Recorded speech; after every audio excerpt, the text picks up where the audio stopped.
You're about to listen to another BONVERSATION. If you like this episode, you can find more at johnlebon.com.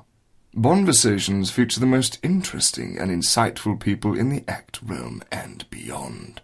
Every episode is made possible by people like you who value and support independent media. Now here's your host, JLB. Okay, BONVERSATION's episode number 8. Very special guest with us today. Today's May 8, 2021. The guest today, you might have seen him on Jim Fetzer or on Crow 777. You might have seen him featured in the tabloid newspapers in England a few years ago with his John Benet Ramsey theories. He is one of the OG crew, as far as I'm concerned, when it comes to media fakery. I've got a lot of respect for this man. A lot of people find him a little bit acerbic at times. He's very confident in his views and he's not afraid to state them. Some people find that off-putting, but I personally do not. It's great to have with us today a very special guest coming to us from Florida, I believe. Dave J, yes. Welcome to BONVERSATIONs. Well, thank you. And thank you for your patience in organising this call. We've had a bit of nonsense going on my end, back and forth, but we got it done. We're here today to have a chat, and basically, Dave, I want to speak as little as possible and give you a chance to say whatever you want to say, talk about whatever you want to talk about, and we'll just see where the conversation goes. How's that sound? Yeah, I was going to say, it's like, if you wouldn't mind, I'll tell you a story. We can walk across the plane of existence, spiritually speaking, above all the nonsense, and get to the idea of the tone being put out. You know, the idea of the choice, the daily choice. You know, when you got up today, you mentioned that you were not spiritually really ready to do something. It just wasn't in you. But then, guess what? Something changed. What came into you? What was that change? Where'd that come from? Where'd that power come from? That's what I'm going to talk about. Well, Dave, we can talk about whatever you want to talk about. Of course, I'll put in the show notes of this call your original appearance at johnlebon.com, which was back in 18. It was 17 or 18. And we spoke about a ton of topics, myself and a few of the members of the website. We asked you a ton of questions about the war hoax, John Benet Ramsey, your time in the truth scene, your time in Southeast Asia, where you spent a lot of time, your time in the Navy. We spoke about a ton of things. So I'll put links to all of that in the show notes. But tonight we're kind of starting fresh because a lot of people who hear this, they might not be altogether familiar with your overall framework, Dave. So you can talk about or take us for a walk on any spiritual part. I mean, anything you want. Yeah. This is BONVERSATIONs. This is the chance to do it. Well, yeah, it's like it's kind of like this. It's when two people come together, two lights. So we're reflecting each other right now, just through tone. So once we come together as an essence, right? Once we combine it as an essence, there's either going to be constriction, contention, or there's going to be even flow, right? So then an even back and forth is a sharing of meat, truth, meaning that if I share something with you, the time it takes to consume that is not wasted because you will get a positive, true result from that, all right? Because my intention, which is given to me through my Christ, which is Jesus Christ, that who has saved me out of the world. I always put that out first because that's my foundation. And that's when people ask, where does this guy get what he's talking about from? Who told him that? Go talk to Jesus Christ. Just talk to him in your own private little way and you'll be told the truth. All right? And guess what? That allows you to go talk to all the other little entities and everything else you want. Go out there, figure it out. You're going to be told the truth, and then you'll know the truth. And it shall set you free. All right? Free of it, John. Just remember when I said, have you noticed I've been on the Twitter lately, kind of more than the past years? I have noticed that, and I'm looking forward to getting your thoughts on some of these individuals on Twitter who seem to have progressed very quickly, Dave. They seem to understand. Nobody died, nobody got hurt. You spoke with one recently, AYZ from Toronto. You were on his show a week or two ago, so you're familiar with these people, and I'm looking forward to getting your thoughts on them because I still find it amazing, intriguing. Here's the thing, and that goes that. Oh, I'm sorry, John. Go ahead. No, you go. You can see where I'm going with what I was saying anyway, so you can pick it up. No, it's like So what I was going to say was that as time comes to an end, And I have nothing to hide from you, so I'm going to tell you like it is. So time comes to an end, and I've been talking to you about you specifically since probably, I think we came into contact with each other probably around 2014. I want to say that's the first time we really talked to each other in audio form during one of Jeff C's little meetings at night. Remember that you were in the background and they were all yelling at me, and you're like, "Hey man, let's just listen to what he has to say." And that was the first time I heard your voice, by the way.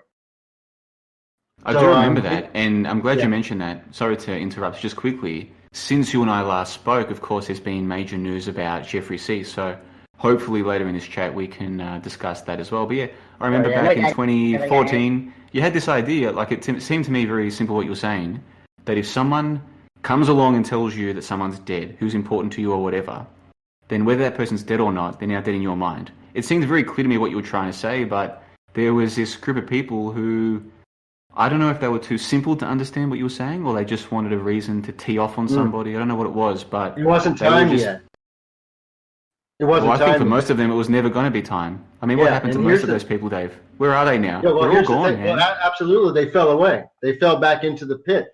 Because as I told, I want to say, you mentioned Crow, that Crow, when I spoke with him the first show, which was episode 7, which is the idea of the mind or the Zion, at the very end of the show, at the end of the second hour, which is the idea of the reflection, right? The idea of concern is like when you stand in front of a mirror, you see that reflection. That's the two. That's the reflection you see. So it was at the end of the second hour that I told him that I'm not here to save the world, that I'm here to destroy it. And the reason I told him that was because I'm here to destroy the thoughts that people have that are time wasting. Meaning that even if you get to the end of that so-called truth, it's a worldly truth that the pearl itself is black. So that it was a lie to begin with. Therefore, any time spent in it, chasing it, reflecting on its qualities, is wasted time. So, unfortunately, back when I started this in 2009, when YouTube first started, it was much better then, by the way. But when it first started, it was very hard to put this out. People wanted to hear the details of the news story. They wanted to hear why, Umpity Squat didn't happen or this didn't happen.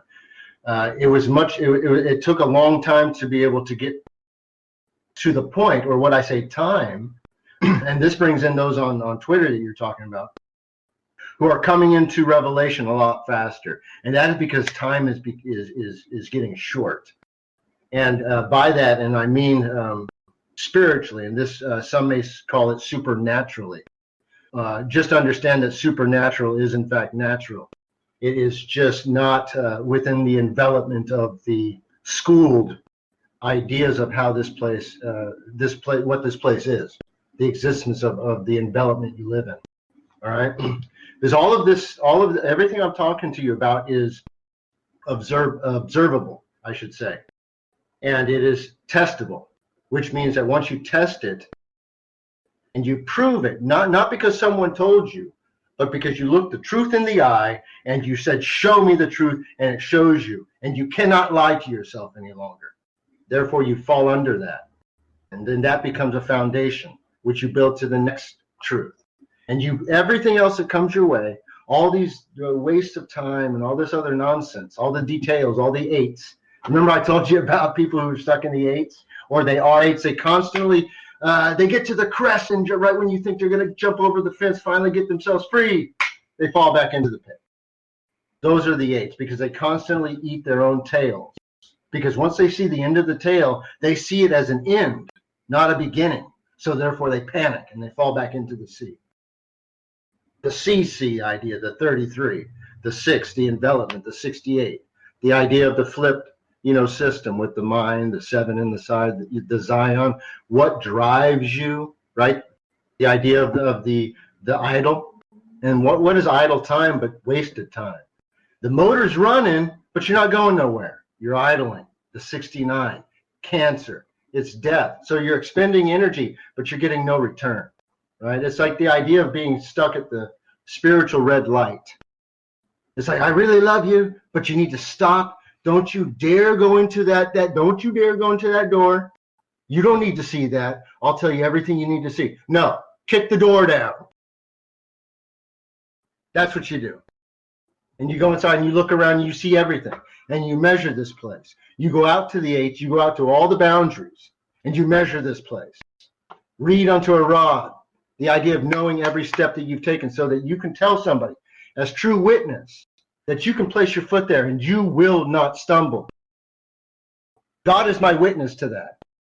That's the truth of the matter. We've got a lot to discuss, so I hope you're cool if I do ask you a few questions about what has happened since we last spoke. You are in Florida now. Previously, you were in California. Before that, you're in the Philippines. Do you mind if I ask why you're on the other side of the US right now? Sure. Yeah, well, okay. What happened was this. I was in the Philippines, and we were living there in Capal, which I still have a place there. That's the really the project that I do. If I give anything to anybody and they feel like they want to give something to me, give it to them, and I do that through my Discord. Like I say, these are people that quite literally have nothing, but yet are filled spiritually with love. Let me put it this way: they are people who, when my own family rejected me, they accepted me. All right. So I've been married to my wife now over 30 years. And it's very interesting in that number, because everything's numbers, by the way, absolutely everything. And so I'm living this life in 2016 that I'm giving everything that I made through when I was I had a cannabis business basically. And I gave it as far as we built houses, literally lock, stock, and barrel. Here's a poured concrete floor. The roof, it's not going to blow away in the storm. It's a real place to stay. All right. And then some boats and things like that. Well, guess what? I went broke, and I came back early, and I moved in with my son. Right. So I moved in with my son because I was broke, and I'm this 40-plus-year-old dude looking for a job with these skills that people are like, nah, man. It's like, you want to work at a supermarket? And they're looking at this resume, so I had to dumb myself down. And even then, people didn't want me. So my wife said, why don't we go to Florida? My cousin's there. I can get a job. I can go, ahead a few months. I can get a job. And she currently, she works. And then I said, sure, let's do that. I sent her ahead. And then after a few months, we saved up enough money. And this is how God works, by the way. He put us in this place, this beautiful place. I don't know if you've seen the view that I have. With no money down, man. And it's an apartment, but it's like they didn't charge me the first and the last and all this other nonsense. It just was put into our way. And it's been perfect. So anyways, as that happened, it was just 4 months later, the idea of the door, that I drove from California. I took 3 days to do it, to Florida. And I drove, now that was just a little over 3 years ago now. No, actually 4 years ago now. So I've been here ever since in Florida, Palm Coast. That's only because we planned to go back to the Philippines. Well, that was the plan. And then, and this weather is close to the Philippines weather. It's very close. It's just that the heat here is very reminiscent of the Philippines, but in the Philippines, it's like never ending. It's all year around, except for when you have a storm come through the day after the storm. Man, those are some of the nicest days. So anyway, sorry to babble on. Go ahead. No, that's cool. Like I said to you, I really want to just sit here and listen and just give you a chance to speak more. With this whole series that I'm doing, the whole Conversations, really the idea is, especially the first half of the call, really just let the guests explain who they are, what they're up to, what's been happening, what their theories are. So let me ask you this. I know you've spoken about this many times, so I don't mean to make you belabor the point, but you have strong views on people who false witness death. If you were explaining that to somebody who's new in this scene, what you mean by that, why you're passionate about it, what would you say? Well, here's the thing. If you were to go into a room and the room is full of joy and you walk in and you witness death, instantly you've killed the spirit of the room. Instantly. Now, people are now required, of course, they'll say by culture or upbringing, to act a certain way or react a certain way. Oh, I'm sorry, blah, blah, blah, and they're not, let's be honest. So then, but they still murdered the room. They've murdered the spirit of the room. They brought spiritual murder to the room. That's what happens to the room, but what happens to them personally, that's even the bigger deal. That's what it upsets me, because it's people who die needlessly. I don't like people who die for no reason. That's the reason I tell people, do not false witness death. And here's the reason. Because there's in this place one unforgivable sin, and that is to cast death onto life. All right, you cannot false witness the Spirit of Christ. All right, you cannot do it. That is the Spirit of life itself. All right, death is real, so you do not even put it out of your mouth, except that you have a reason, and that person listening to you has a reason to hear it. It's very important. So then, what is the idea of being the false witness? Is you are the one that then goes, you are the father, you are the mother, you are the brother or sister who goes to your siblings, your so-called loved ones, and then casts a spell of death upon them, which is nothing more than the so-called news or direction, the north, east, west, south idea. And I always tell people to draw that. The reason that you draw that is that it becomes the lightning bolt. It's the idea of the Harry Potter lightning bolt on the forehead, the idea of getting blackjack, the idea of getting the 21, the 777, getting knocked out by the system, right? Yet dying once again to the lie, meaning that you woke up full of life, brought new again into the world from sleep, from rest, and then your first action or reaction through your own ego is to kill yourself again by consuming a lie.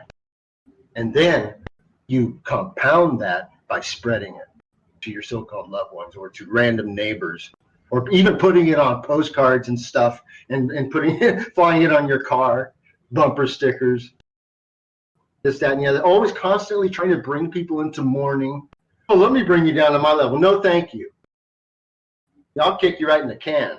That's what I'll do. I'll kick you can down the road. Get your ass moving. All right? This is all spiritual in nature, by the way. I'm not a tough guy. I'm just an internet tough guy.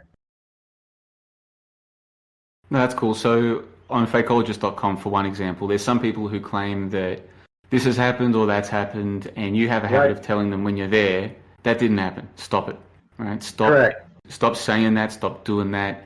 And I think I know why you're passionate about this, but for people who are new to this idea of, hey, if someone's on the internet claiming that their mother died of some supposed virus, or their friend at work, his uncle, blah, blah, blah, and then they hear you say something like, don't tell me these stories, stop telling these stories, why are you doing that?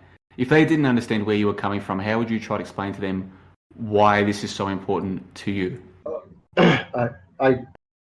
Yeah, I really thought I just did. I wasn't sure, but let me try it a different way.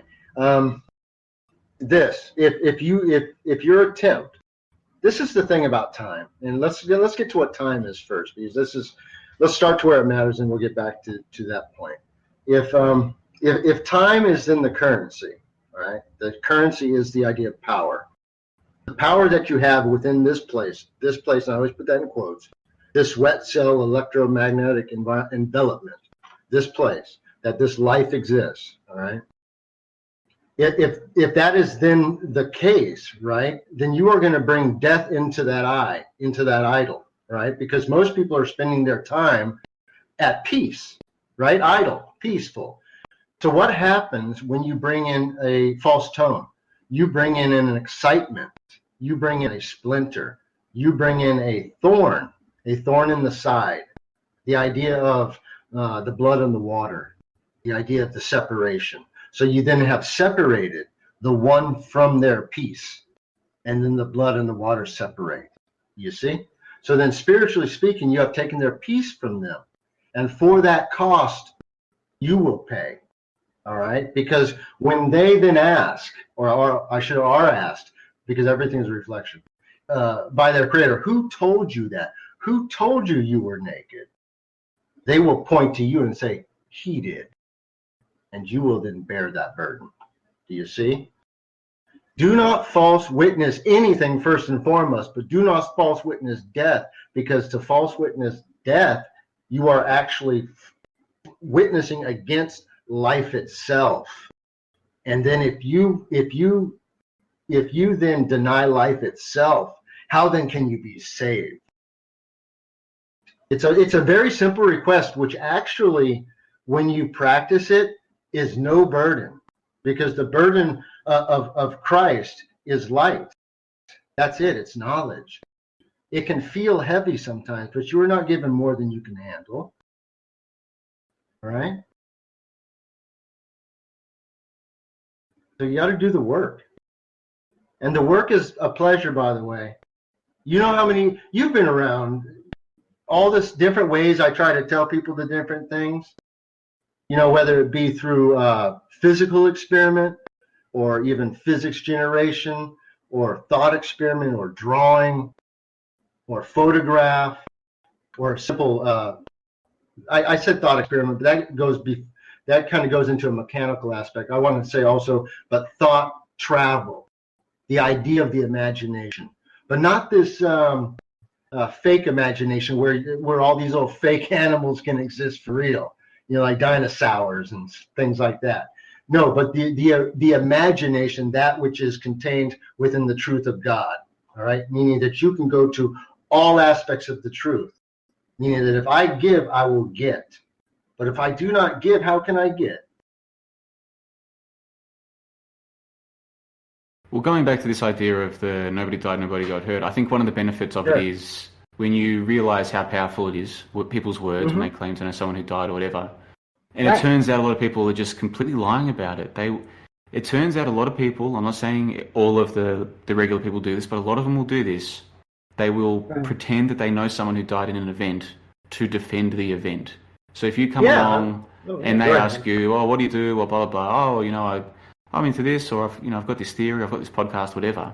A lot of people will turn into like Agent Smith from The Matrix and start claiming to know someone who died. And I wouldn't have believed this 7 or 8 years ago, but it turns out a lot of people will do this. They'll just start claiming to know someone who died.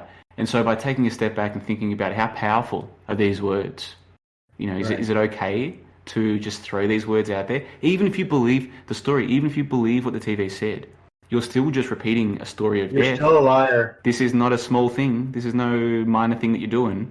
By re-examining that, it's led me to understand a lot of things. But one thing is, we're surrounded by people who will just start telling lies about knowing people who died. You are surrounded by liars. And if you call them out, we're surrounded by them. And if you call them out, oftentimes they'll just crack. They'll crack right in front of you. Yeah, I did lie. But then they'll justify it. They think what they're doing is good. That's the thing. It's like, you stand behind me, Satan. There is no justification to you, liar. Back into the pit. See, that's the thing. You command in this place, you command the spirits of the air. When you speak the truth, you are speaking the words of God, not of yourself, because there is no truth of you. There is just the truth in you that is given to you, all right, as the free gift. That means when I speak the truth, I'm not speaking as Dave Johnson. I'm speaking of God, because my words can be cast from me and not be part of me and still be true. A lie must be connected to a body, because without the body, the lie dies.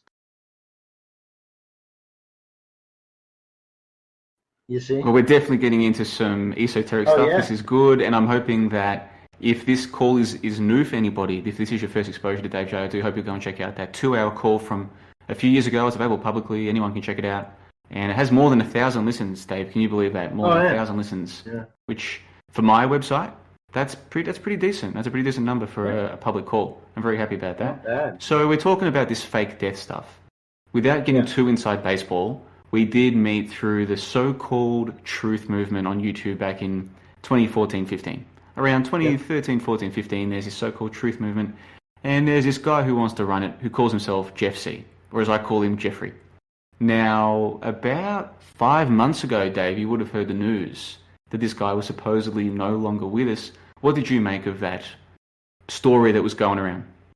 Yeah, I actually stepped on that serpent. Let's think of a serpent as a sine wave. I stepped on it and I said, nobody died, nobody got hurt.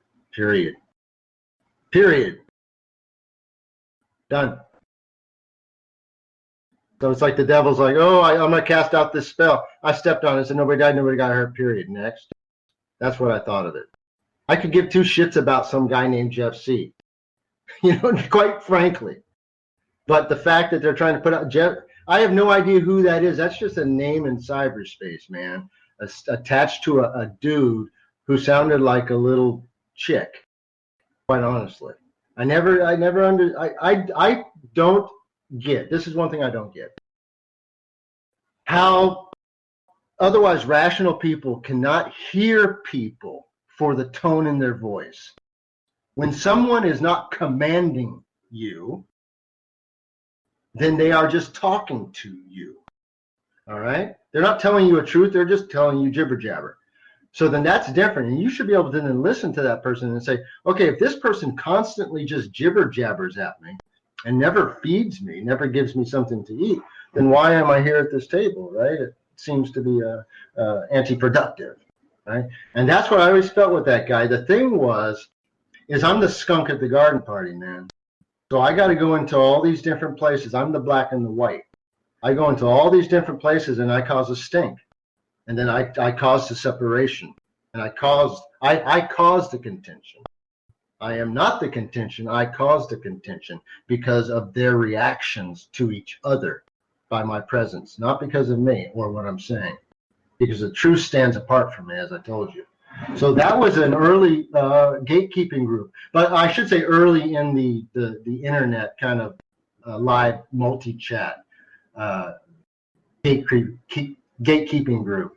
I should tell you, John, that I stutter sometimes, and that's really just something that comes back from when I used to stutter as a kid quite a bit more often.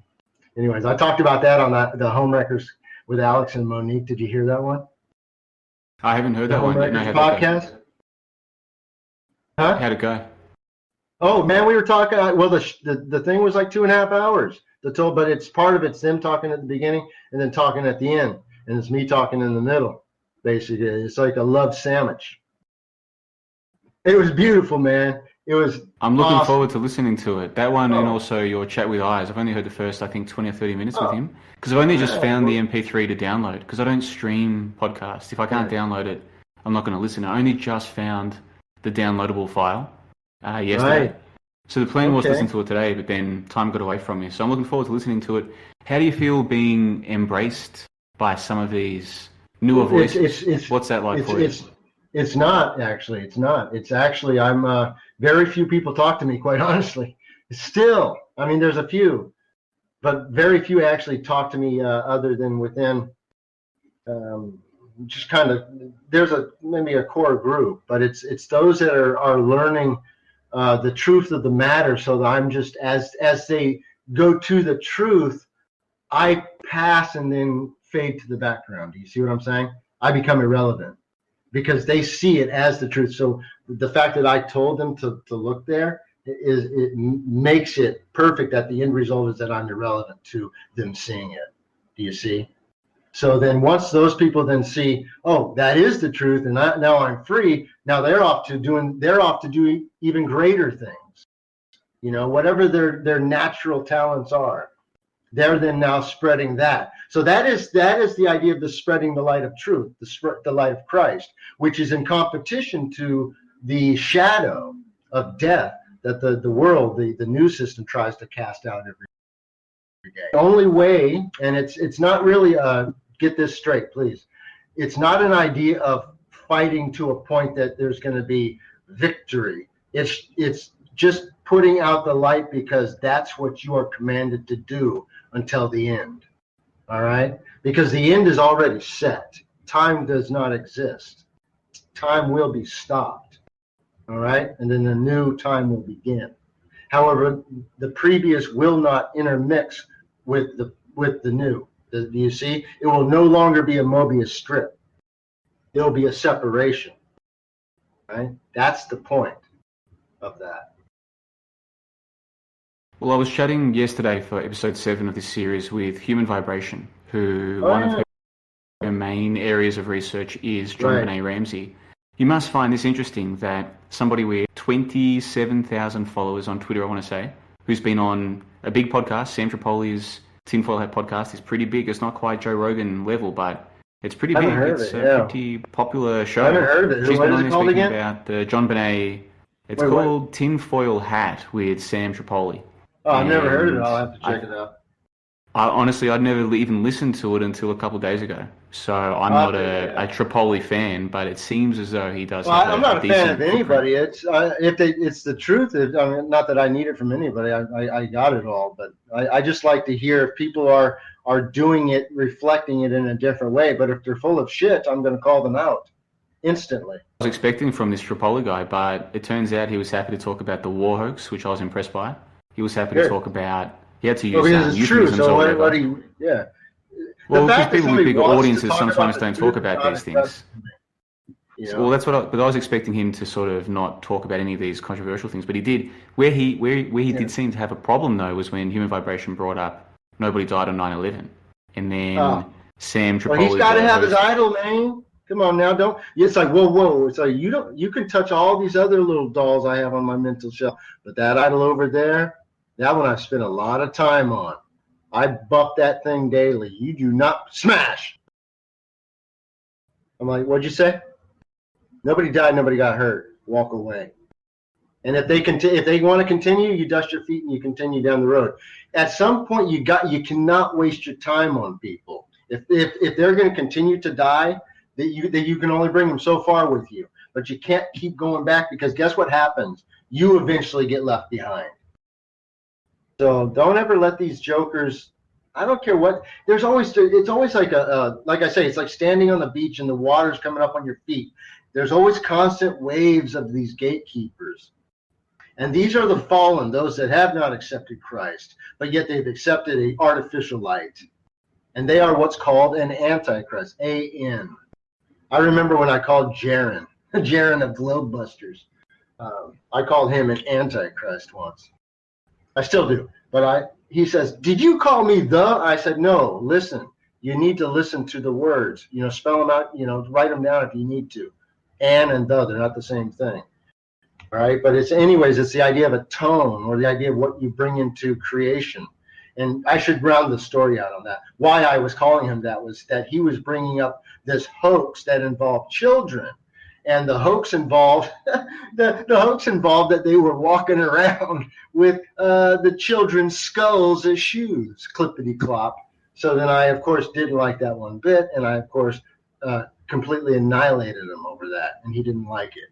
I said, so anyways, I even made a song up about it. So anyways, that goes back to the idea of just the idea of going back and forth with all these different tidal waves of gatekeepers that come and go. He was a few years ago. I don't even know if he's still around. Then you have the religious gatekeepers, the church gatekeepers. You have the sacred word gatekeepers. You have nothing but gatekeepers everywhere. All, guess what? Facing out from the truth. None of them dare look at it, because if they did look at it, then they would be responsible, and they will not. But they don't want you to see it either. That's what makes them a gatekeeper. That's why that clown, forget about it. If he's not past 9/11, I wouldn't even waste my time with that. That's, years ago now. Because all of Human Vibration ideas was on his show, and she does know about 9/11. She also knows about JonBenet Ramsey, and her research is very impressive. She took the time to go and look into these pageants that JonBenet Ramsey supposedly won. According to Human Vibration's research, there were no pageants. There were none. There were no pageants to be won or lost because they didn't exist. They were all fake. And of course, where I'm going with this, Dave, here's the point, and I know where you're going, so I can cut to the chase. I know where you're going because I can sense it. Let me just go ahead and cut to the chase for you. Here's the difference. All of that is fake. It's all made up. Here's the difference, though, is the digital age of the hoax is not the same as the analog age of the hoax. All right? I'm going to leave it at that. I'm going to tell you this fact, that the little girl who played the role of JonBenet Ramsey, who did not die or did not get hurt, and all that other shit is bullshit. Yes, of course, it's all made up. She became what you know as Katy Perry, the character. The parents are the same. She lost weight and he shaved his head. It's plain to see. It's Occam's razor. It's the simplest explanation that bridges the gap between the analog age and the digital age hoax. You must always recall where you're at in time. You cannot combine them to get to the truth. All right, so let's leave it at that because that's the fact of the matter. So just to be clear, though, you're saying that the lady that we now call Katy Perry, it was photos of her that we were given as JonBenet Ramsey. You think those photos are of a young Katy Perry, or a young person who we call Katy Perry? Yes, the very first ones, because there's only a few that are actually the same. There's a lot that have come out since. So you have to live in your head now. You have to go back to when that event played. So I'm not going to sit here and contend with a bunch of people who are living in the memory of this second, this day. I lived through that. I have real understanding of what was being shown then. That child's face is the made up face of what is now known as Katy Perry. Her real name, who gives a shit? Greenberg something. Who knows? It doesn't matter. It's pointless. The fact of the matter is that back then in the analog age, you had to produce a film. In the digital age, you don't have to produce anything.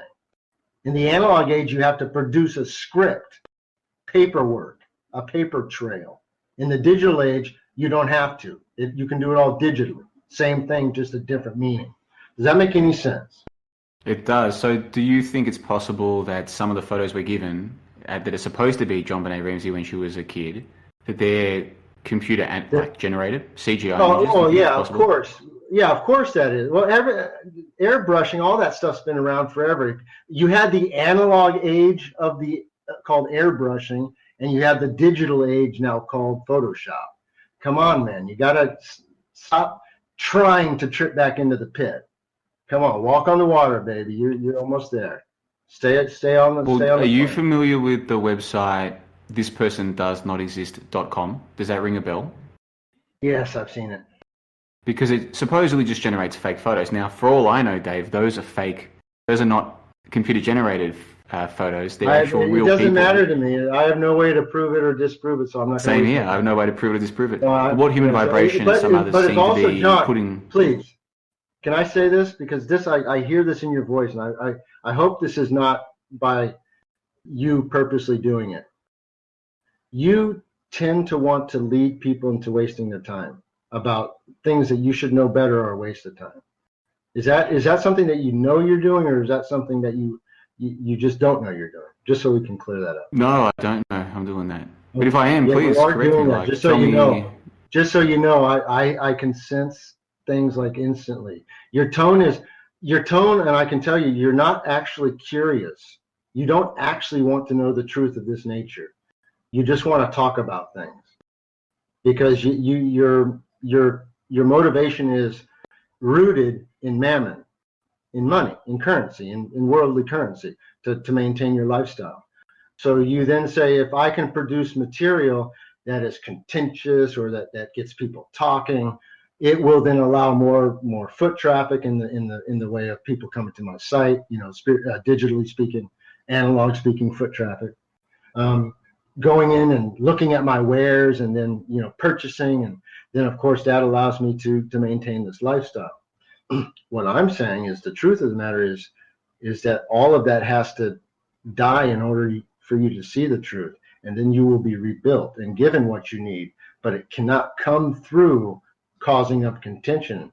It has to be coming through giving up the truth and then putting out the fires of contention with the truth. And that's when sometimes you have to be the reflection of the serpent. When they get up, you stand up. And when they sit down, you sit down. You mirror them so that they know that they are not going to beat you. So then that's the thing, John, I can hear it in you. I know that. And I'm calling you a name which I know is not your name, but I'm not going to go there. It's just so you know that kind of bugs me. It always has bugged me. So I would rather call you for you to get it off your chest. Like, that's all cool. We can come back. I would rather. My name is David Allen Johnson. My name is David Allen Johnson. That was the name that they gave me when I was born into this place from water. Like I say, from water. My mother from water into this water, this envelopment. That was the name I was given, and I'm fine with it because, Dave J in simple gematria equals 42. Isn't that, I sent you a note on that before, which is the idea of answered everything. The idea of the 8, the idea of the outward envelopment. So I've gone to all corners and I've looked. And I'm saying that I know the way out. I found the way out. I was all those other characters. I was the Antichrist. I was all of those people in my life. And yet I found the way out, and that is through Christ, Jesus. All right? That's the main takeaway on this.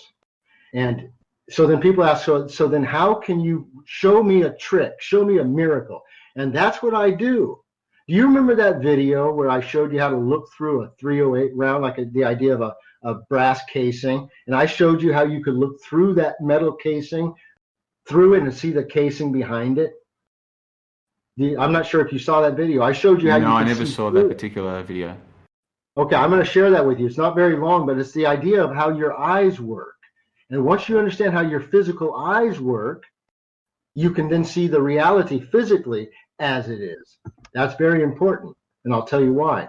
Because then once you see it truthfully in your eyes, your meaty eyes, then your spiritual truth will then start to harmonize, and you'll start to come into peace, true peace, to where you're not looking for the quick sound bite. You're looking for really those long pauses of silence. Well, going back to the John Benet Ramsey thing, the reason I'm bringing this up is because at the moment, human vibration is getting a lot of attention in the broader alternative scene. And she seems to have a theory that the images we've been given of John Benet Ramsey might be completely fake, completely CGI, rather than, it sounds to me like you're saying you think at least some of the photos are based on the person we now call Katy Perry. So that's why I was bringing that up. Yeah, and just so we can round the circle and be done with it, analog age hoax is not the same as the digital age hoax. Please, let's continue on. It's a waste of time. Would you like to talk about? I mean, I said to you right at the start, we can talk about anything you want, and I'm no, happy I mean, to that's sit the here whole and thing listen. about. Well, when you sit at a bar, do you look at? Let's say we're sitting at a spiritual bar right now, and I say, quote unquote, John, let's walk out to the garden here, and I said, let's walk around, and I said, is there anything that you've actually ever wondered about for real? Have you ever actually had a real thought in your head? Well, I like to think that I have, but maybe it's all just me for example, making things up as I go along. Well, so then if that's the case, is there anything that you actually really want to know? Honestly want to know that you can go then do the work and test and see is real? Have you ever done that? Here's a simple one. Here's a very simple one, and you can do this later. Take a bowl and fill it with water, and then take something round, so maybe a coin or something, and then get directly over it, and then drop it into the water. And the bigger the better, and kind of the darker the better too, underneath. And then watch those waves go out, all right? And then watch as they interact coming back, and then watch as they interact going back the other way, and watch it until it becomes still again. That alone is going to show you a truth, which I could explain to you right now simply as this. The spaces you'll start to see after the third ring or the third echo reflect the physical space around you.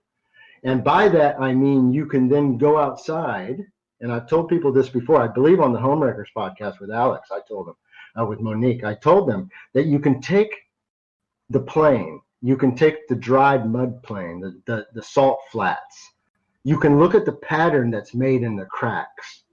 That then will reflect the third ring of the reflection in the looking glass. It will also reflect the veins, hear me? The veins in the leaf of a tree. It will also reflect the veins of the bee's wing. Do you see then that each one is then dependent on the plane, the flat plane of existence? For existence, it all then sings the song of its creator. You see? It all sings the same tune of its creator, thus the same pattern. If you've ever seen art that deals with magnetics or magnetism, you can spin things and you can magnetize and energize tables, and then they'll create geometric patterns. That is the nature of the matrix that you live in. The more input you have, or people say it's called getting higher, is actually is increasing. It's going towards what some will call the purple. All right.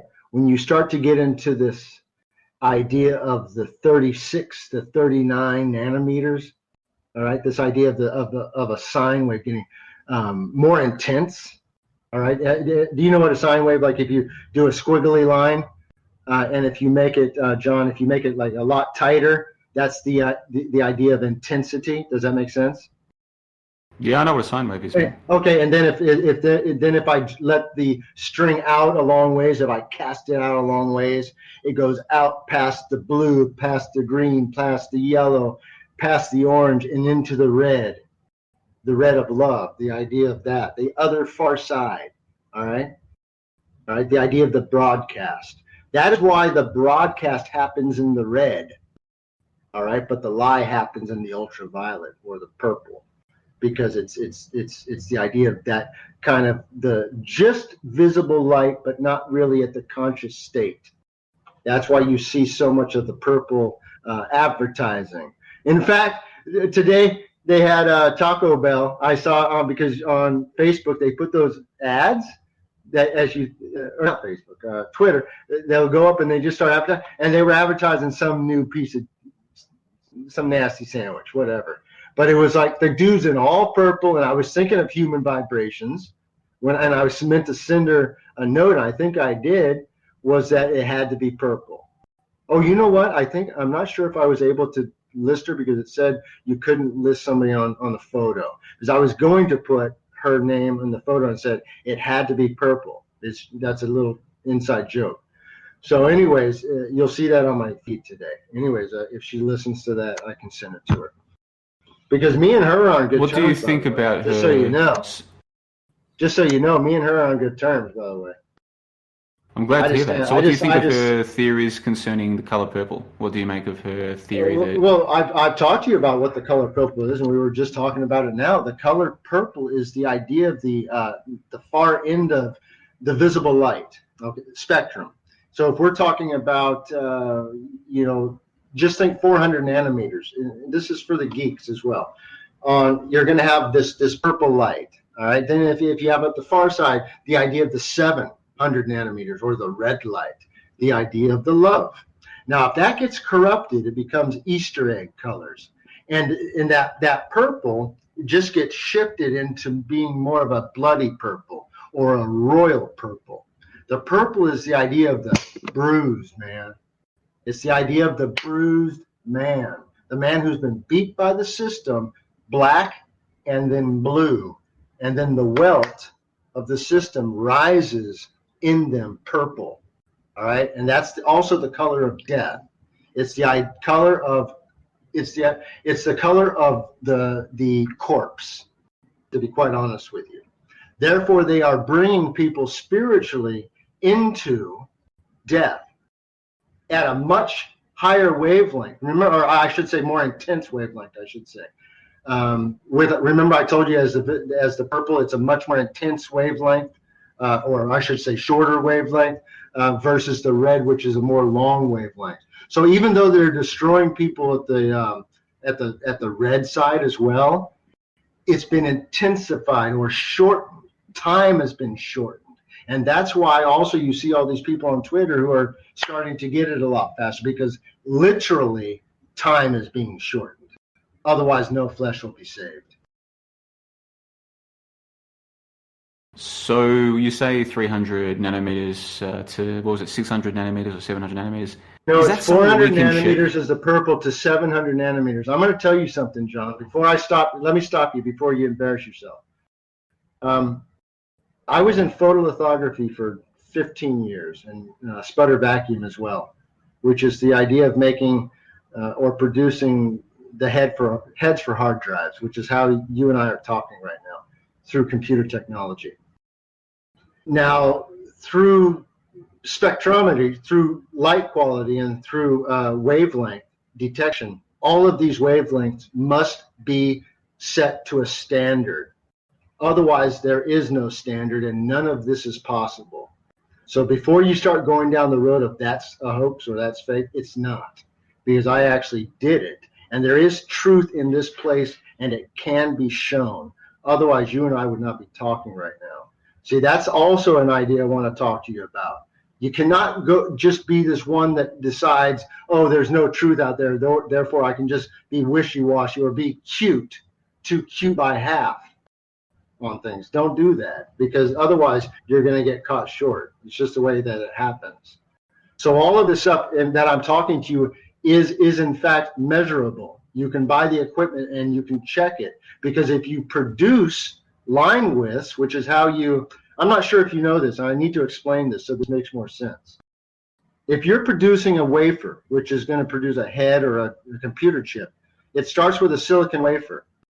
On that silicon wafer, you put down a layer of resist, which think of it as the film on the back of old 35 millimeter film or any other film like that.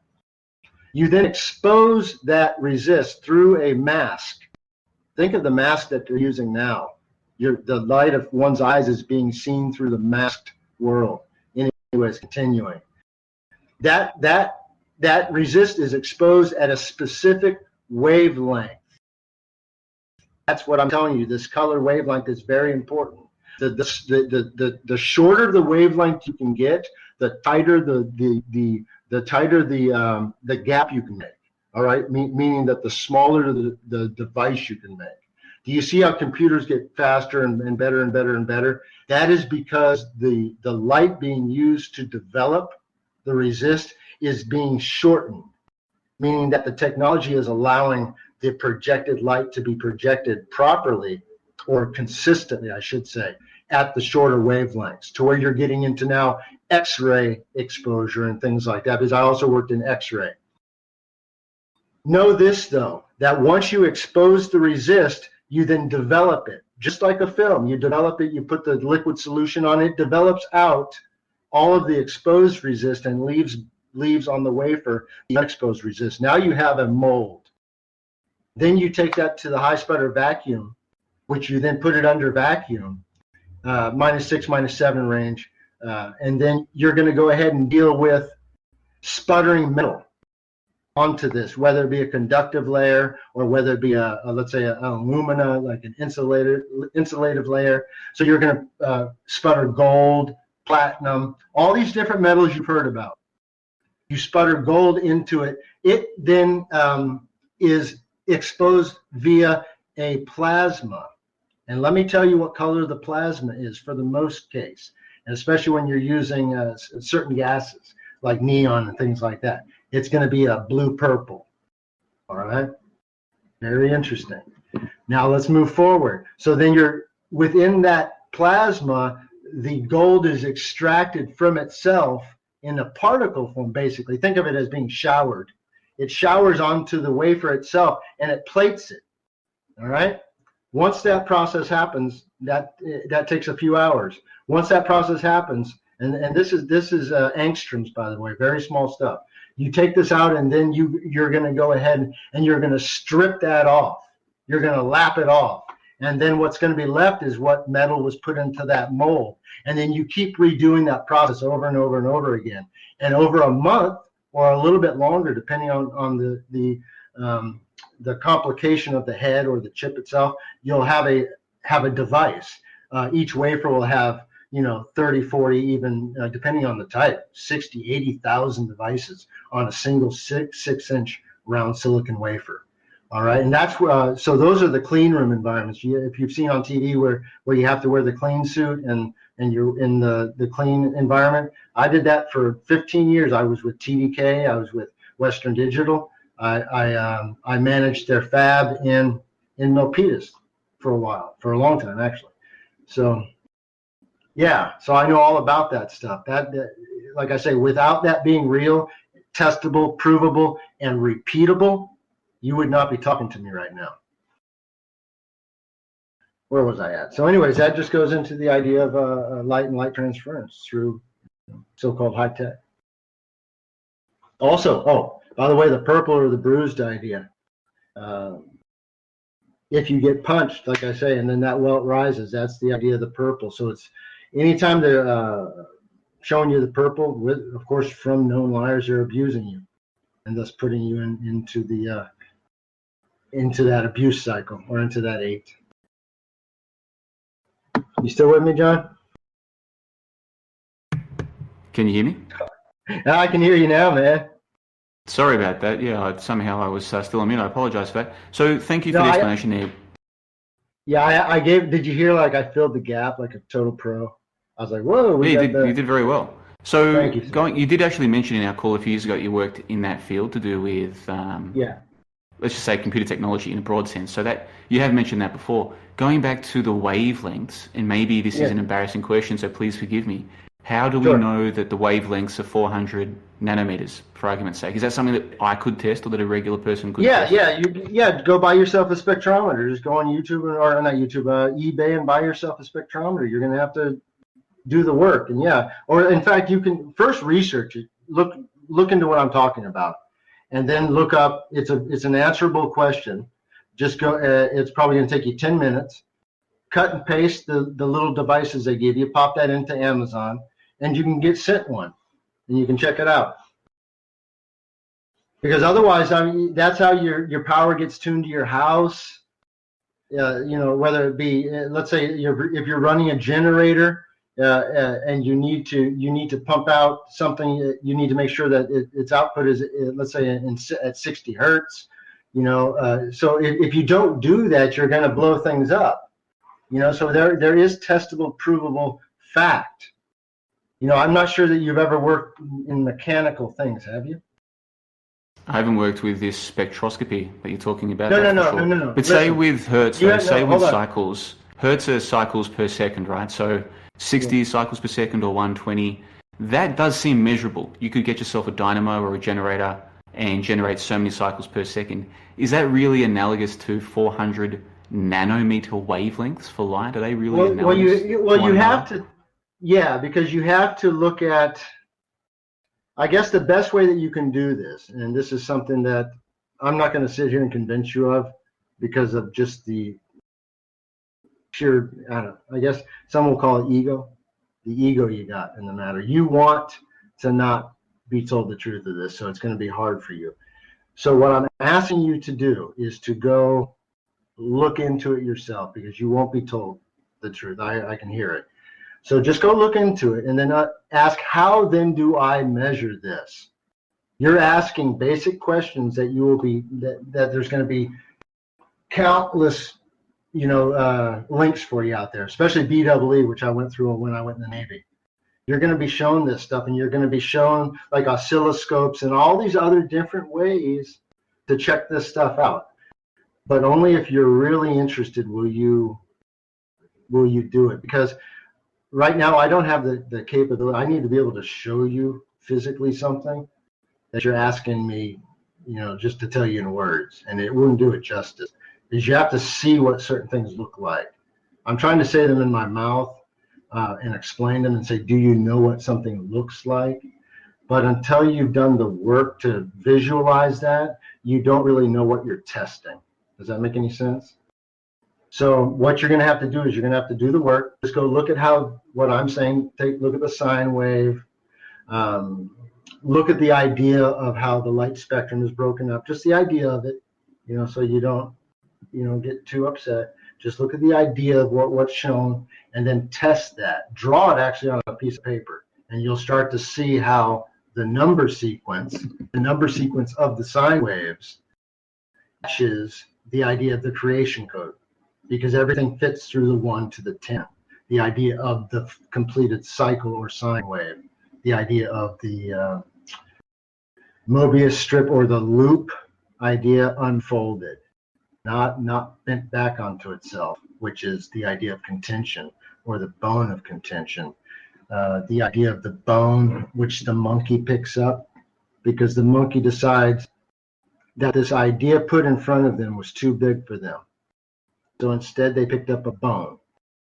And then they said, I'm mad at this idea for being too complicated and not being easily explained. So I'm going to get upset. So I'm going to start beating other people up with this bone of contention. All right. That big idea that I'm talking to you about is called the monolith. That's what I'm explaining to you right now. So you're asking me, and I've tried to explain this to you before. You're asking about the monolith, and I'm explaining it to you as simply as I can, but I just can't keep repeating myself. That's the thing. So then you're going to have to repeat yourself. Listen, I'm not trying to annoy you. No, you're going to have to do the work, though. And I what annoys me is that when I hear people who claim to want to know the truth, but they actually don't, because I never see any proof of the work being done. And the proof of the work being done is in the question. Does that make any sense? So well, I asked you the question, then you said I was going to embarrass myself. Right? Yeah, you were in retail, right? So I have worked in retail, yeah, you were in retail. You kind of know how to talk to people, right? So when somebody calls you on the phone or you call them on the phone, you know when you're talking to somebody who knows something about the subject matter and somebody who's completely ignorant, correct? Well, I like to think so. I like to think I've got good hey, people OJ, skills. OJ, this isn't the trial, man. You're not on trial for murder. You can tell when somebody knows what they're talking about when they don't, right? You generally have that ability? No? I like to think so, Dave, but maybe I don't. Maybe I overestimate myself sometimes. Oh, okay. So you wouldn't be were you not a good salesman? I thought you said you were. I was relatively good. I was relatively good. I don't want to speak too highly of myself, Dave. Like, I did relatively well when I was in that job. I wasn't the best in the office. You can't even answer a simple question, man. How do you expect to get any farther? Yes is the answer to the question. Okay, I've heard your story. I know all of this witness that you've had before. I know who you are. All right. So yes is the answer to the question. You do have that simple ability. So therefore, when somebody asks you a question, you know that if they're coming to you from a tone of waste or of fruit. And that's when you decide on if you're going to go or if you're going to not go. Does that make any sense? Or if you're going to say, go back into the wild and study and then come back and show yourself approved. And then we actually can communicate to each other. So why don't we just talk about something different? Well, we can move on to any topic you want. I just want to establish that when I was asking you about the nanometers, and then you said, let me interrupt you before you embarrass yourself. I was just going to ask you, how do we know that nanometers, like how do you know that? Because but then the whole nanometers are at the atomic scale. Like, I don't even believe in atoms. No, it's not. So why would I believe in the atomic scale? No, it's not. No, it's not. No, it's not. It's a mathematical scale, man. See, I knew you were going to do that. I tried to stop you, but you did anyway. So I'm going to go ahead and move forward. All right. I tried, man. But it's a mathematical. You have to. Do you believe in atoms? You have to think about numbers, John. You're being too cute by half. There is an answer. But you and I can see a meter. We can see a centimeter. We can see a millimeter. You and I cannot see a nanometer. Period. It's numbers. You have to realize this, because once a number becomes a standard, the standard is set. It becomes what's called a gold standard. It doesn't matter that you can see it or not. It's a truth that exists without you understanding it or anything else. Without you could leave this existence and it's going to be the same. I assure you of that. That's a truth of a matter. All right?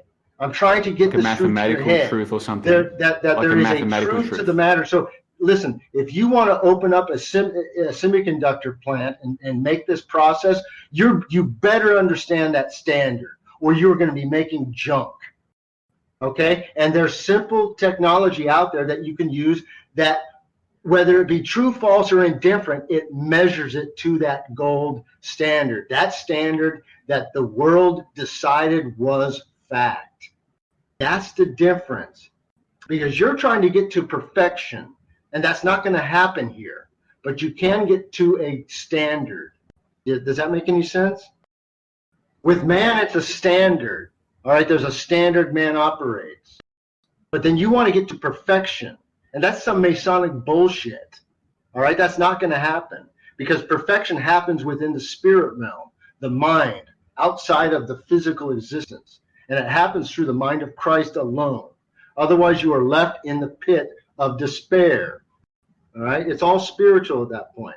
But there is, and I'm trying to get this through to your head so you stop wasting, in fact, other people's time trying to sound smart. The idea of contending against mechanical and manufacturing standards, it's just illogical. There are certain things that you just have to put your gun away on.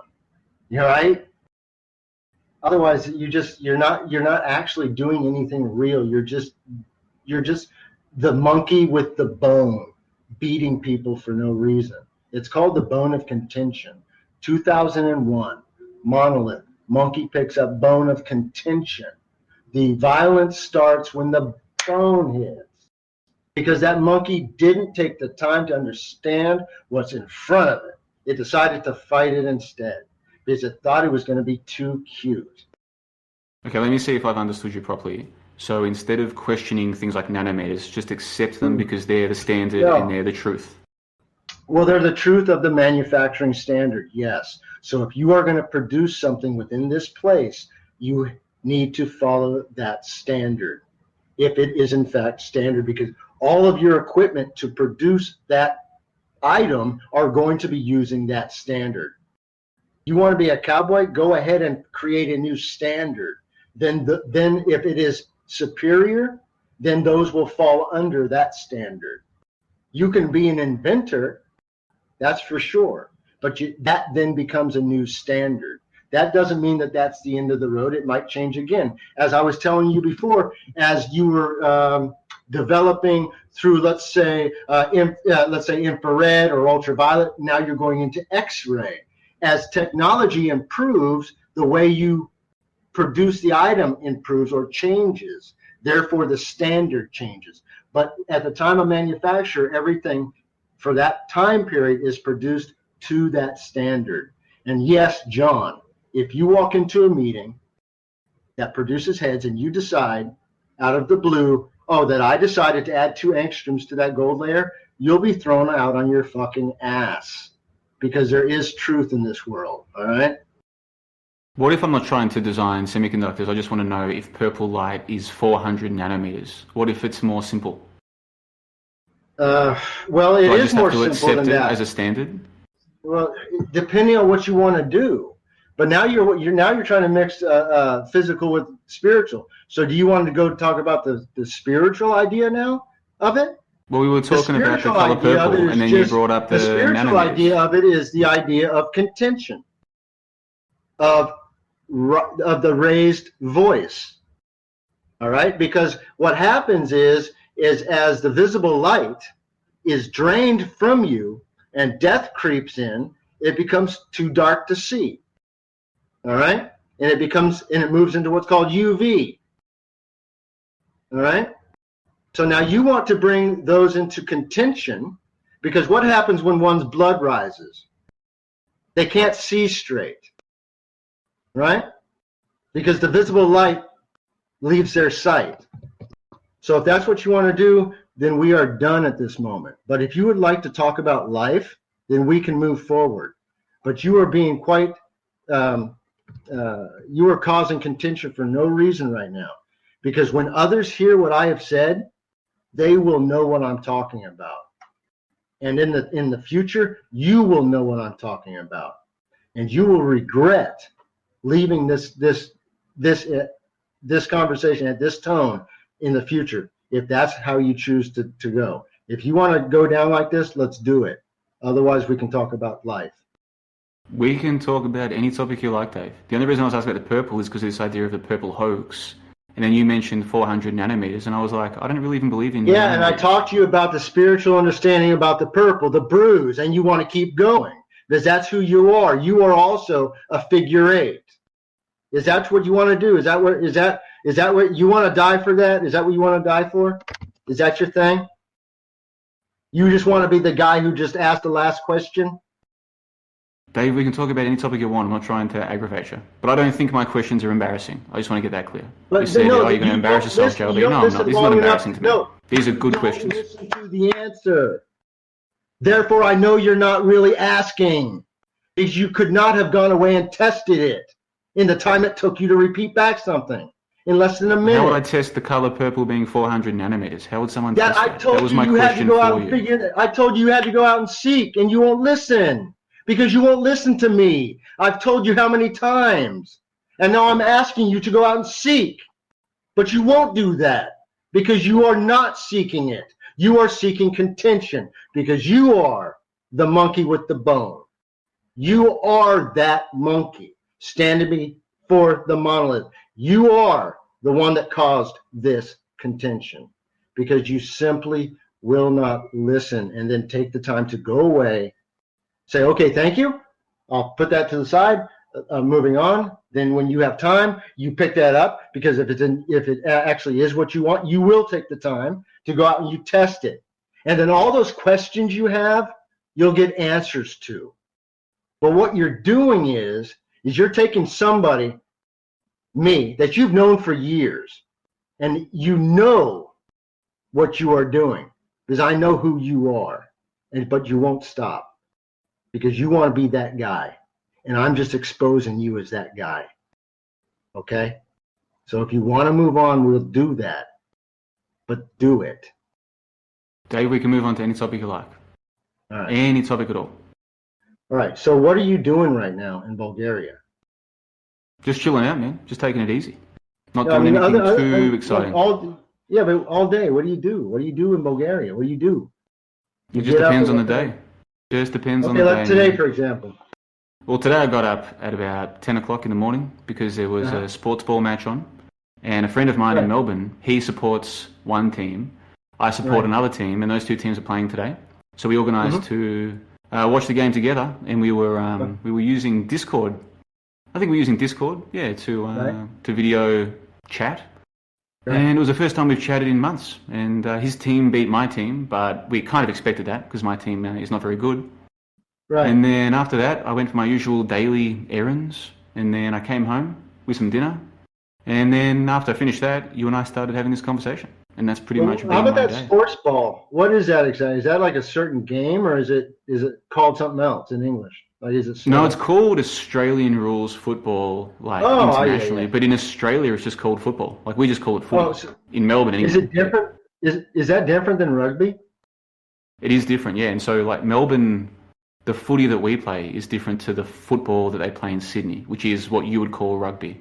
So Australia is a very strange country in that respect. But because I grew up in Melbourne, the footy that I grew up playing, in fact, the guy I was chatting with today, we played football together when we were kids. Like, we played on the same team. And so we call it footy, but just for the sake of a podcast, I just call it sports ball. Because at the end of the day, it is mindless, trivial entertainment. But the thing is, Dave, I enjoy it. I enjoy watching a game of sports ball every now and then, and that's what I do. Well, you still have snow on the ground? What's it now, May? We did have another bit of snow maybe 2 or 3 weeks ago, but that was the last snow. What do you call it? Like snow pour? Whatever you call it when snow comes down. That was the last one we had. Snowfall, yeah. And now we're into spring, and now it's like the weather's warm now. It's about, I would say, not today. Today's a bit cold, but I would say yesterday was about 20 Celsius, which would be about 70 Fahrenheit, I would say. So you know that one area. Oh, I'm sorry. You know that one area where you walk towards, not towards the cafe, but you walk down towards, it looks like a lake. Is that a lake or is that like a skating rink? It's a park area. I know there's an exercise area. Yeah, so that park, I don't know what that big concrete thing is. So it's probably, I want to say maybe 2 meters deep, maybe 6 feet deep. And it's heavy concrete surrounds the whole thing. And when I first saw it, I assumed it was meant to be like an ice skating rink, but they just put no water in there. But now I honestly don't know what it is. And I keep meaning, like every time I walk past it, I'm like, I meant to ask a local, what the hell is that big concrete thing in the park? But I just keep forgetting to ask. So to this day, I don't even know what the hell that thing is. I'd like to know what that is. Yeah, same here. I have no idea what it is, yeah. Hey, do you ski?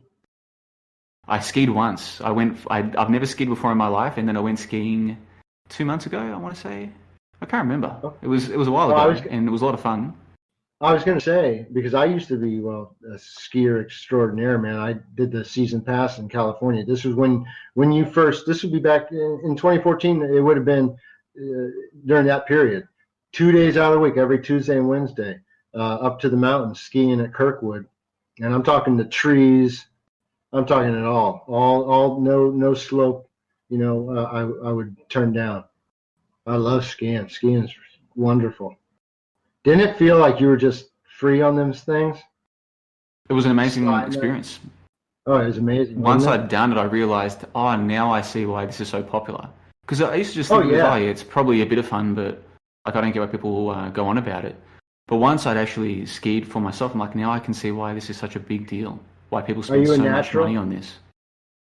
Are No, you a not a natural, natural? no. By the end of the first day, I could ski down the easy route or the easy path by Uh-huh. myself, but with Uh-huh. no confidence at all. None. Oh, right. And then as I was going down the hill, there were these little kids who would literally be, like, I'm talking 5 or 6, I'm not exaggerating. These tiny little Right. kids just flying past.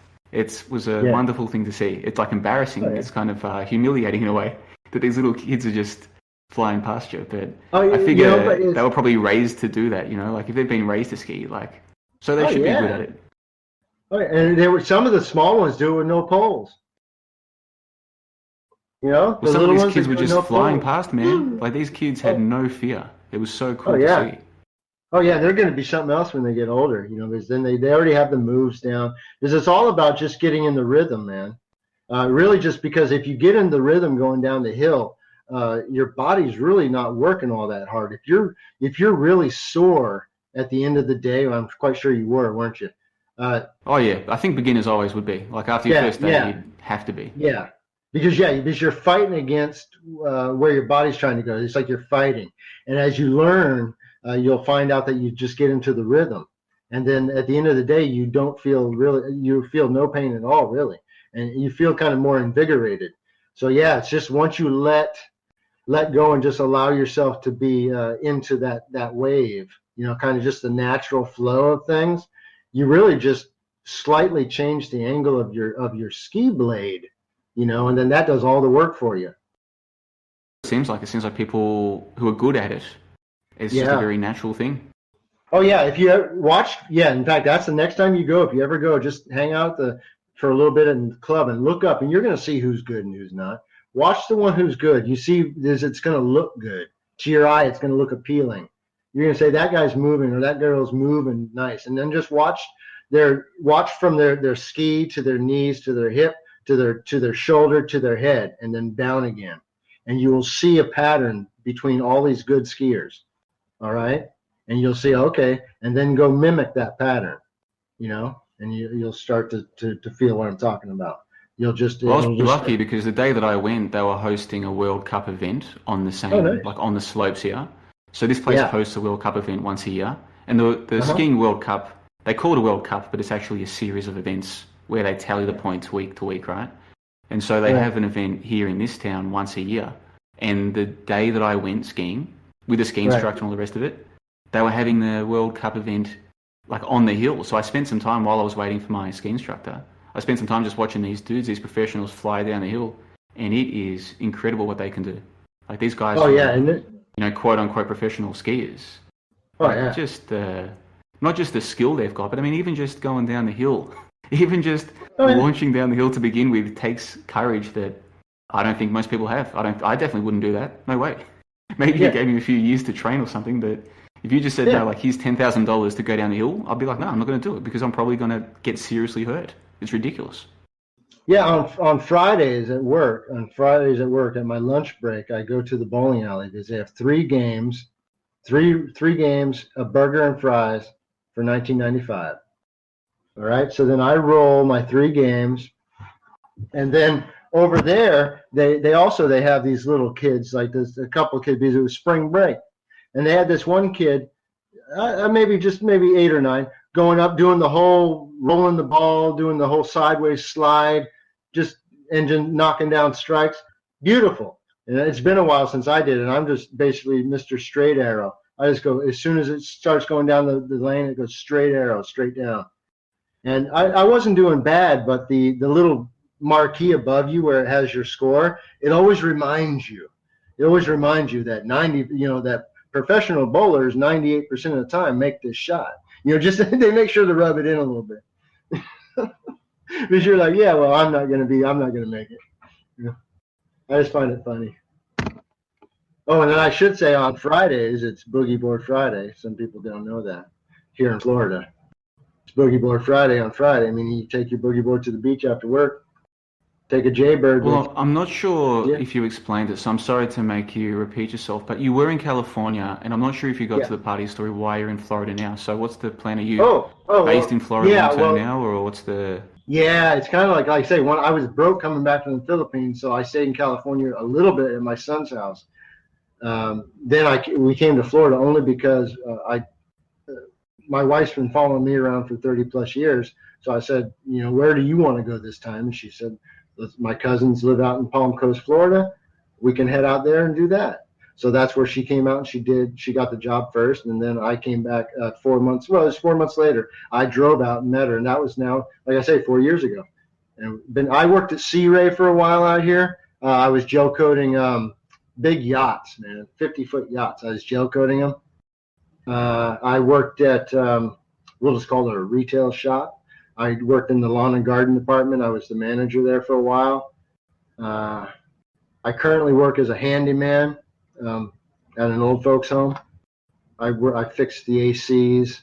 I fixed the beds, the wheelchairs, lights, the general. I don't know if you ever seen a Ricky Gervais skit called Derek, where Carl Pilkington plays the handyman at a retirement home, and Ricky Gervais is like one of the, I don't know if he's works there or he's just one of the patients, but it's called Derek. If you ever get a chance, take a look. I play the Carl Pilkington character. I'm just a handyman at this building of a bunch of old people, and it's not bad. It is what it is. Pays $15 an hour. Florida, because I don't really know anything about America, but from what I understand, Florida is there's more independent people there. They're less likely to tolerate nonsense, and from what I understand, they're less governed by this, invisible demon thing. Is that the case? Right. Like, are you relatively, compared to the rest of the US, are you relatively perturbed by this, unmolested? What they're doing? Yeah. Yeah, you mean unmolested by the whore? Yeah. Whore called the world. So no. Here's the thing, and this is.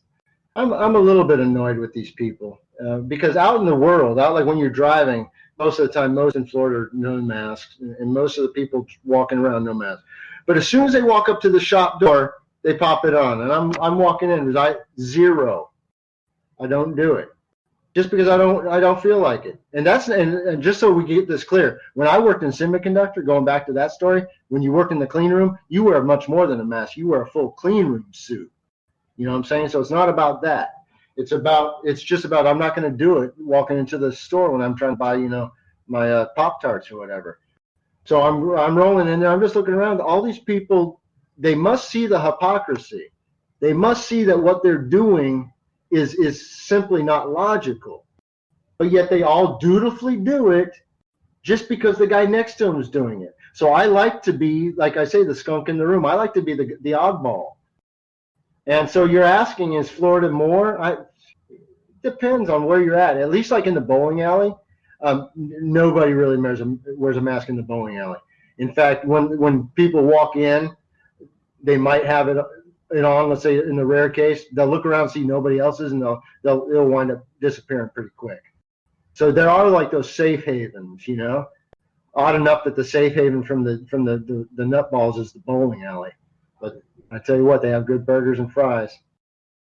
So, that, and at least and you can see people's faces, and people are talking to each other still. It's a real experience still. I've told you before, and this is something which I don't want to get lost, because this is something that Jim Fetzer guy, I tried to explain to him at the end. Is about the essence about contacting with people and touching them. Because somebody that that you've touched, you've shared the essence with them. You've shared their fingerprint. You've shared their oil, right? So then you have then become part of them as well. And especially when they're making something for you, whether it be a food item or whatever. So if their intention is love, then that transfers into you, and then you will feel that intention. If their intention is truth, you will feel that, even if it's going to go ahead and taste sweet in your mouth, but yet become bitter in your stomach when you realize the repercussions of what that truth is. All right. So then you see that, right? So then,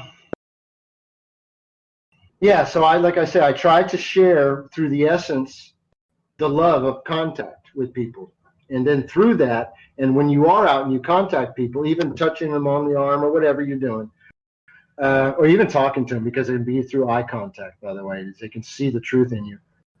You bring them to a state, and then they get removed, even for that moment, from the lie, long enough so that you can plant a seed, so that maybe the next time you see them, they have been broken of the yoke of the lie of this bullshit that they're putting on everybody.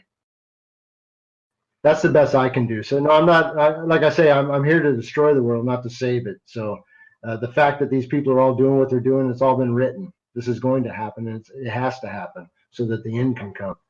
I just don't like to see people who are smarter, and they are doing stupid things that are just not logical. Like I told you before, Occam's razor. You know, Occam's razor. You have to take everything that you know, boil it down to the simple, and then accept the simplest explanation, right? Because otherwise you'll be continually dying to the world of opinion and I don't know. There's no life in that. None. Well, I'll tell you what, we're at the end of the 90 minutes already. It's flown by, Sure. Dave. So I want to give you a few moments to let people know. I know you're on Twitter now. I'll put links to your Twitter. Do you have a YouTube again at the moment? I know they get rid of YouTubes pretty often. No, I'm done with your them, man. You're done with them? Okay, so I'll put a link to your Twitter. Do you have anywhere else people can find more of your work? I have a Discord server, which is free to join. I have a couple hundred people, I think, going close to 300 people already. It's free Okay, to so join. should I put a link to the server, or I mean, If you it's up wouldn't to what mind, links yeah, I put. no, if you wouldn't mind, I'll send it to you later. I'll make one of those never-ending links. Or have you ever had trouble with your Discord link like just stop working? You know, it says that you. Well, mine intentionally do that. Mine intentionally do that. I only set my links to between 3 days and 7 days. So then I send a link to someone. If they don't click it in time, I can just send them a new one. Oh, I see. I always set mine to unlimited, and yet for some reason people say, "Oh, it stopped working." I said, "I don't know." And then when you reset it, sometimes it changes it. I'm like, "Oh no," because then you got to go back to all the little, or if you can remember, all the places you put the so-called never-ending link and reset it. You know what I'm saying? So it's like, sometimes you forget all the different places you put the notes and whatnot. So anyways, I'll send all that to you. If not, they can find me on Twitter and I can send them a link there. I talk to everyone who talks to me. And just so you know, I don't talk to people I don't love. Just so you know, I don't want you to go away mad. No madness here, man. When I'm chatting with Dave J, I know things can get a little bit hectic for a period. It's all good, man. This is just part of what you do, and I've got no issues with it at all. Before you do go, can you tell me, what did you think of your chat with AYZ from Toronto? You spoke with him a couple of weeks ago. I haven't had a chance to listen to it. How did that go? Oh, that went wonderful, man. And I'll let him say different, but there'll be some interesting things coming out from him soon. All right. Well, I'm going to put a link to your chat with him in the show notes as well, so people can check out the Twitter, the link to your Discord, and your chat with AYZ. And there might be another couple links in there as well for people to go and check out. And I'll also put a link to your call. Oh, by the way, he just likes to go by eyes, just like your eyes in your head, like eyes. That's what he likes to be called. Yeah, he's got one of those names where every time I think I'm pronouncing it properly, it turns out I'm not. So it's easy just. No, he told me specifically because I was like, man, I don't want to be that guy. Can you tell me what you like to be called? So he's like, yeah, eyes. Well, the thing too is though, his Twitter handle, because he's got thousands of followers on Twitter, his Twitter handle is @AYZ. So I figure even just by spelling, I got you. It's still kind of helpful because that's how he is on Twitter. But I'll put all those links and also the 2-hour chat that we had a few hours ago. Not a few hours ago, a few years ago. It was either 2017 or 2018. It only seemed like a few hours ago. Doesn't it just seem like only a few hours ago we had that talk? Well, I've been overseas for almost 2.5 years, and I can't believe that. And I last spoke to you on this website before I left Australia. So yeah. You were just Yeah, that was all in its infancy. It was like it wasn't even. It was all like just still being thought about when we talked. You were still pretty Yeah, much that's just right. in the planning stages, right? That's right, yeah. And then it's all come to pass, and it does feel like Oh, yesterday check this that I out. was. Oh, I'm sorry. Go ahead. No, you go. That's all right. Oh no, no. I wanted to hear your story, but something about you jumped in my mind because I bought a book specifically to show you something the other day. But go ahead, please, and then I'll I was show just going you. to say, it feels like yesterday I was telling people I'm going to go to Bulgaria, and some people were saying, "Oh, you'll never do that," and I was like, "Well, maybe I won't. I mean, we'll find out. Time will tell." And then time is told. But it feels like yesterday that all of that was happening. But yeah, that's all I Oh wanted to say. yeah. So I was in a. I went to a store close to my work the other day, which I work in Ormond Beach, so it's right by the water. Okay, and there's this place called well, it's a antique store, but it's got a little restaurant in front, which is the whole place is just. It's a place that I like it because it's decorated the way I would do it. You know what I'm saying? Which is just you have to see it to believe it. But they have books for sale in the back, and I found a dictionary from the end of the so-called 1940s. And I thought of you when I saw this because I said, I need to find, because I know you did a lot of dinosaur work on the dinosaur hoax. And I said, I need to find the earliest description or what they were claiming to be a dinosaur and what the definition was. And I found it. So then it says basically this. It says an animal between 20 and 90 feet. All right, and it gave, and that's about all the definition it gave. And then listen, 2090, 911. So before they had all the details worked out, they left the placeholder number, the 2 and the 9, the 911. I thought you'd find that interesting.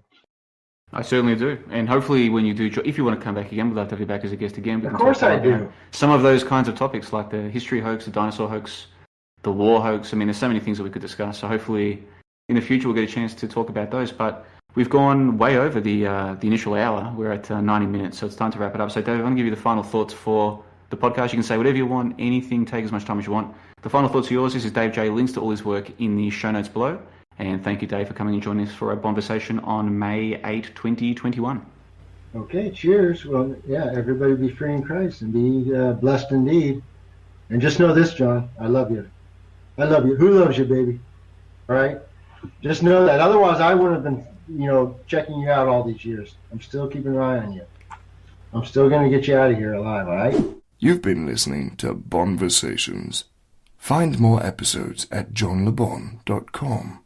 We appreciate and thank all of the supporters who make this possible. Now have yourself a lovely day.